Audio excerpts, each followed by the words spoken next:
Pero nakakatawa, Mr. President, wala nang mas lilinaw pa sa sariling pag-amin ni Senator Marcoleta. Tumanggap siya ng pera para magkaroon siya ng utang na loob sa mga taong yon. Isang maliwanag na admission against interest, ang sabi nga ng mga abogado. Flashback. Nelson, alam mo, mga kaibigan ko, nagbigay sa akin talaga. Alam mo, pakiusap lang nila. Isa lang. Tanggapin mo ang tulong namin sa'yo. Okay.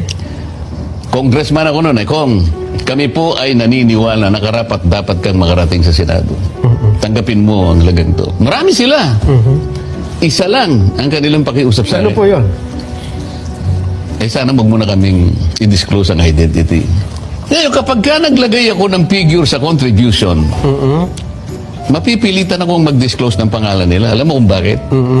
Merong kaakibat na kung tawagin ay deed of acceptance of donation. Paano yun kako? May contribution to eh.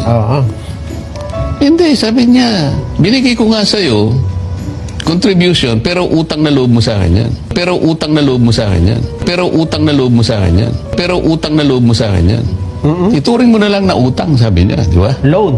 Bilang isang abogado, dapat alam ni Senator Marcoleta na dahil dito ay shoot siya sa balde sa kasong indirect bribery